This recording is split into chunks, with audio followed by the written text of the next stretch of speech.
Welcome to smart education X Y Z. आज हम कक्षा 10 की गणित की वर्कबुक का वर्कशीट 8 हल करेंगे, जिसके अंदर हम दो चर वाले रैखिक समीकरण को हल करना सीखेंगे। इससे पहले वाले वीडियो यानी वर्कशीट 7 में भी हमने दो चरों वाले रैखिक समीकरण को हल करना सीखा था, जिसके अंदर हमने 3 विधियां पढ़ी थी।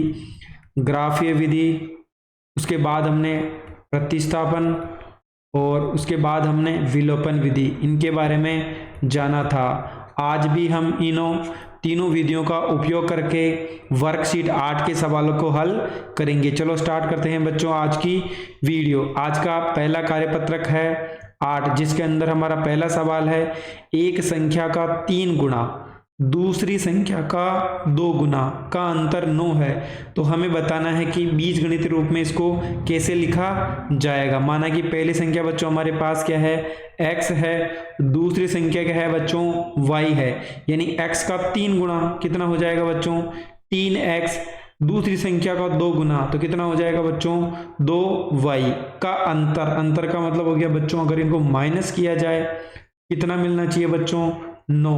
तो हमारी जो अभिष्ट समीकरण है वो होगी 3x माइनस का 2y बराबर 9, यानी ऑप्शन नंबर ब इसका सही आंसर होगा। अगला सवाल है बच्चों, 7 सेबों 4 संतरों का मूल्य 45 रुपए है, तो हमें बताना है बीजगणितीय रूप में इसे कैसे लिखा जाएगा। माना कि सेब का प्राइस है ए का वो कितना है, x रुपए, संतरे का प्राइस हमने मान लिया कितना है बच्चों, y। तो 7 को अगर x से गुणा करूं तो कितना हो जाएगा, यानी 7 सेब का मूल्य कितना हो गया x, यानी 7 को x से गुणा करेंगे कितना आएगा 7x। फिर बोला है 4 संतरे, यानी एक संतरे का मूल्य कितना है बच्चों, y है।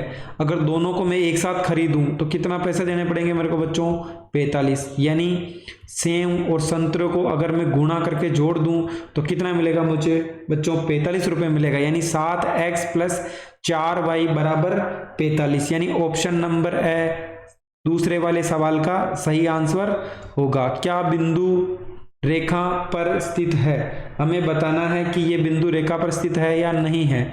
हम इक्वेशन को लिख लेते हैं, 3x माइनस का 2y बराबर 5। हमें बोला है x की वैल्यू तो 2 रखनी है बच्चों, y की वैल्यू 3, यानी x बराबर तो 2 रखना है, y बराबर 3। चलो रख लेते हैं, x की जगह 2, y की जगह हम 3 रख लेते हैं, और राइट साइड की वैल्यू कितनी रहेगी बच्चों, 5 ही। 3 को 2 से गुणा करो तो 6, 2 को 3 से करेंगे तो भी 6 बराबर 0। 6 में से 6 गया कितना आएगा बच्चों, 0 बराबर 5, यानी दोनों बराबर है क्या बच्चों, नहीं है।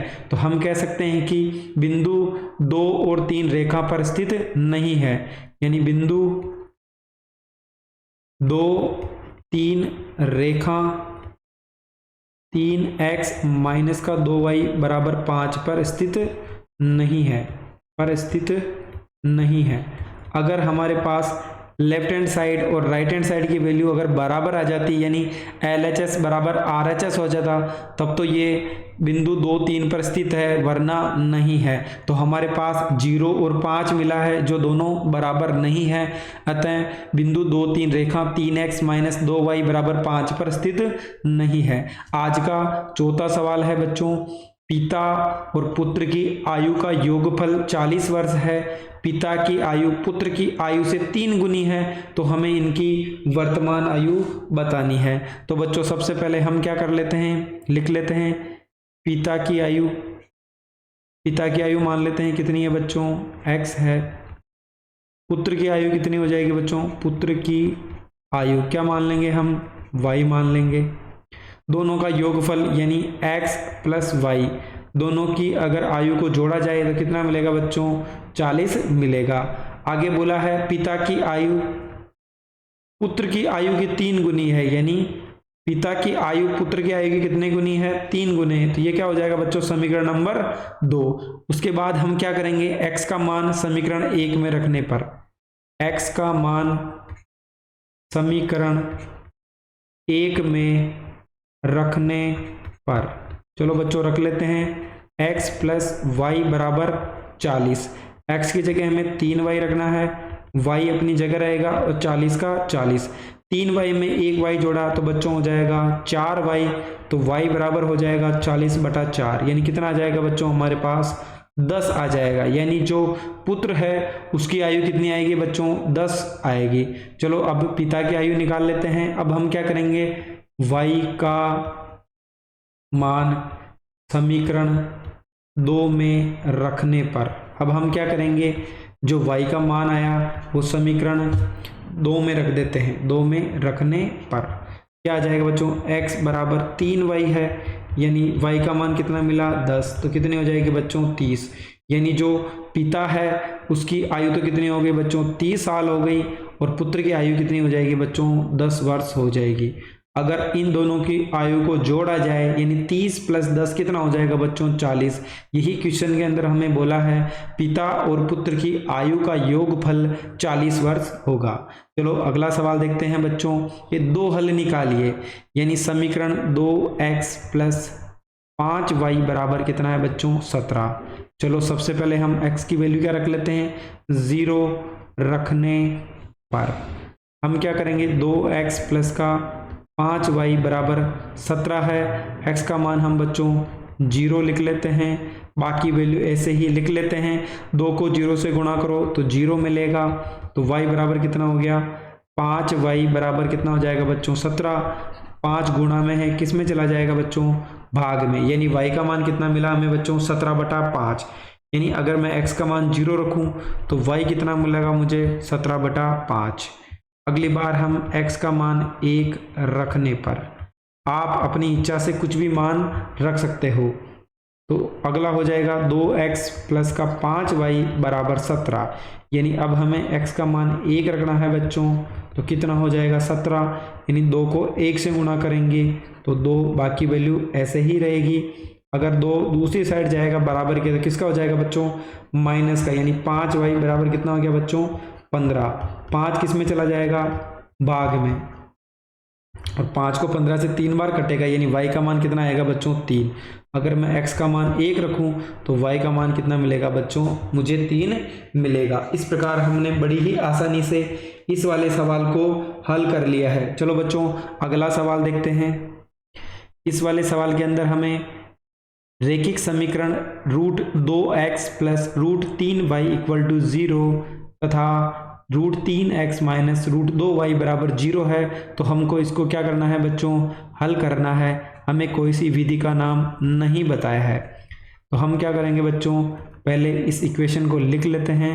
√3x - √2y बराबर 0 है।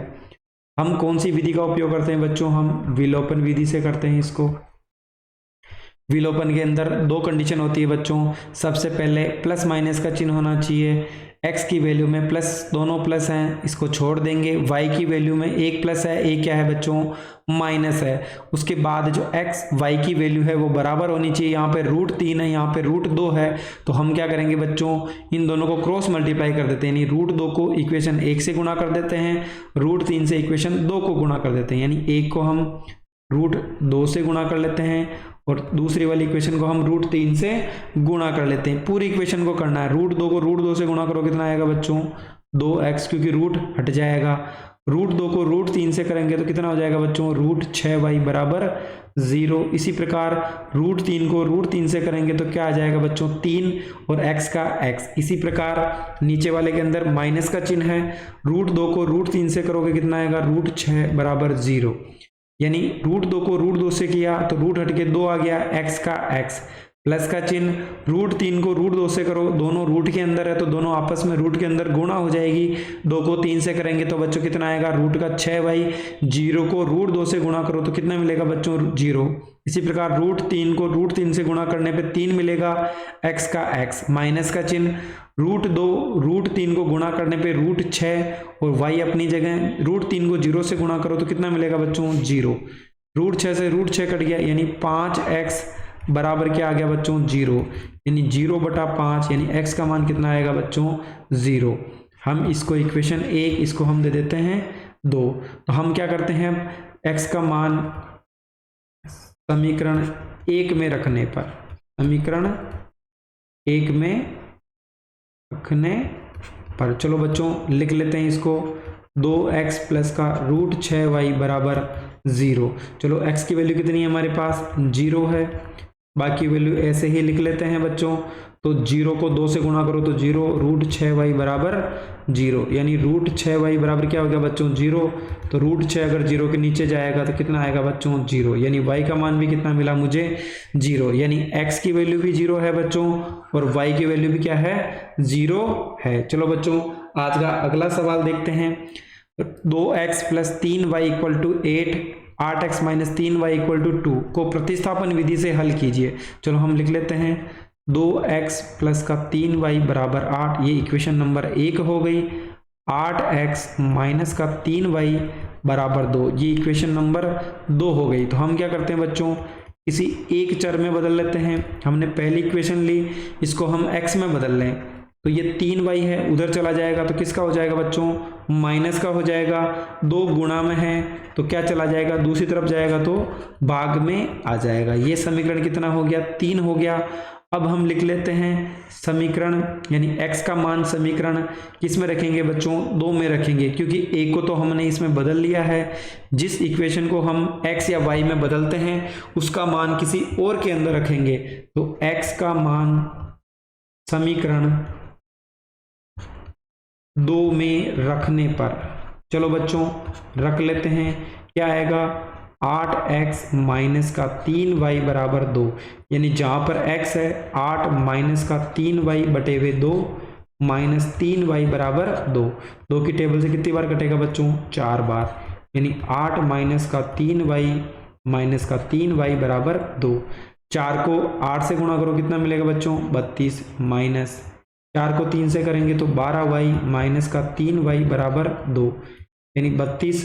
ये भी माइनस का है, ये भी माइनस का y है, दोनों जुड़ जाएंगे। 12 में 3 जोड़ा तो बच्चों कितना हो जाएगा 15y बराबर 2।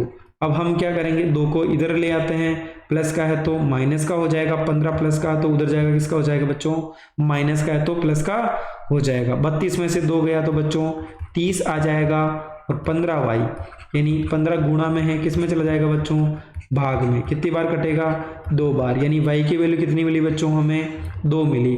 अब हम क्या करेंगे y की वैल्यू समीकरण 3 में रखने पर, y का मान समीकरण 3 में रखने पर, अब हम क्या करेंगे x वाले समीकरण x बराबर 8 माइनस का 3y बटे हुए 2।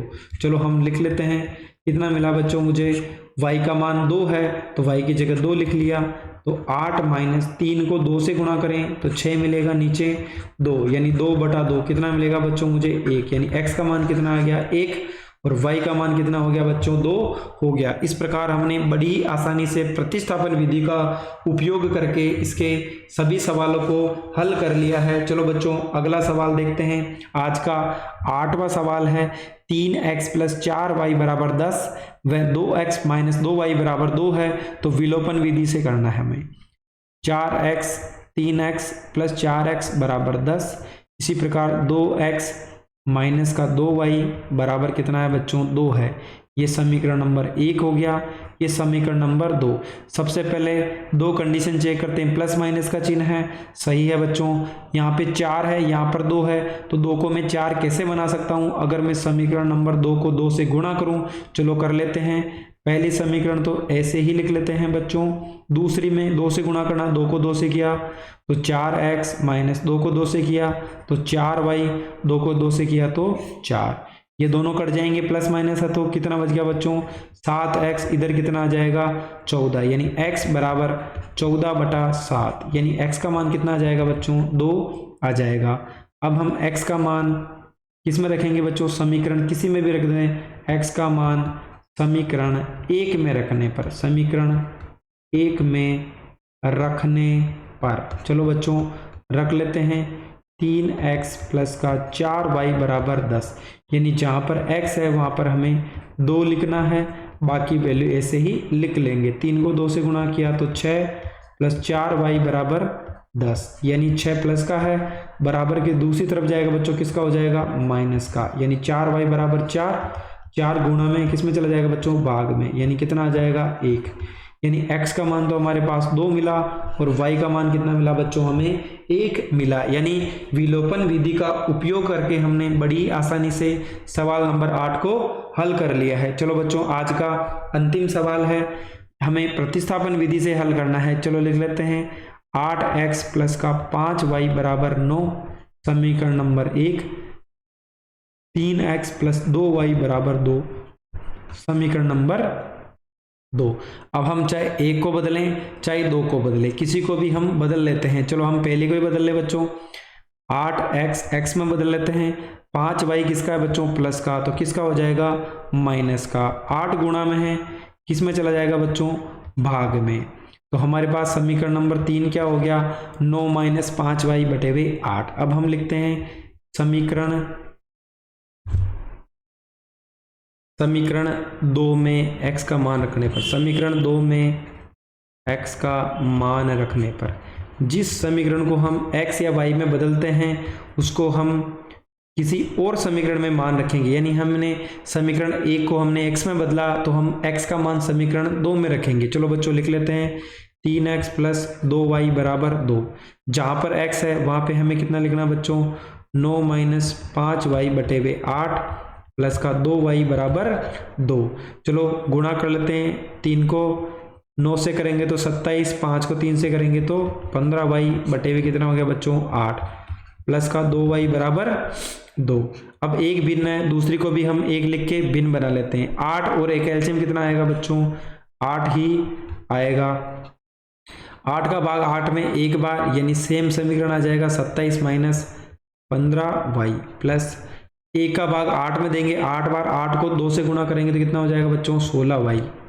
अब वज्र गुणा कर लेते हैं इसको, तो 27 माइनस 15y प्लस 16y बराबर 8 को हम किससे गुणा करेंगे बच्चों, 2 से, तो 27 माइनस, दोनों को जोड़ोगे तो कितना आएगा बच्चों, y, और 8 दूनी 16, तो y का मान कितना आ जाएगा, 27 प्लस का, तो किसका हो जाएगा बच्चों, माइनस का। यानी कितना आ जाएगा, माइनस का 4, यानी कितना हो जाएगा बच्चों, माइनस का 11 आ जाएगा। अब हम क्या करेंगे, y का मान समीकरण 3 में रखने पर, y का मान समीकरण 3 में रखने पर, चलो बच्चों रख लेते हैं, कितना हो जाएगा हमारे पास, x बराबर 9 माइनस 5y बटे हुए 8, यानी 9 माइनस 5 और माइनस का 11 बटे हुए 8, यानी 9 माइनस माइनस क्या हो जाएगा बच्चों, प्लस 11 को 5 से किया तो 55 बटे हुए 8, यानी अगर हम दोनों को जोड़ें तो कितना आएगा बच्चों, 64 बटे हुए 8। अगर 8 का भाग दे कितनी बार जाएगा, 8 बार, यानी हमारे पास x का मान कितना मिला बच्चों, 8, यानी x बराबर तो 8 और y बराबर कितना मिला बच्चों, हमें माइनस का 11 मिला। इस प्रकार बच्चों हमने वर्कशीट 8 को बड़ी ही आसानी से हल कर लिया है, जिसके अंदर हमने प्रतिस्थापन और विलोपन विधि का उपयोग करके जो भी वर्कशीट के सवाल थे उनको हल कर लिया है। बोर्ड एग्जाम की दृष्टि से ये वर्कशीट बहुत ही इम्पोर्टेंट है, क्योंकि बोर्ड एग्जाम के अंदर बुक के अलावा बाहर से बहुत सारे क्वेश्चन पूछे जाते हैं, जिसके अंदर क्वेश्चन की लैंग्वेज को चेंज कर दिया जाता है, ताकि बच्चों के अगर बेसिक्स अच्छे से क्लियर नहीं होते हैं तो वहाँ पर वो क्वेश्चन को हल नहीं कर पाते हैं। इसलिए आप हमारी आगे आने वाली वर्कबुक की सारी वीडियो है, यानी जितने भी पार्ट है उनको जरूर देखें, ताकि आगे आने वाले बोर्ड एग्जाम 2025 में आपको हेल्प मिल सके। Thank you so much. इसी प्रकार की वीडियो देखने के लिए हमारे चैनल स्मार्ट एजुकेशन XYZ को लाइक और सब्सक्राइब करना ना भूलें। Thank you so much.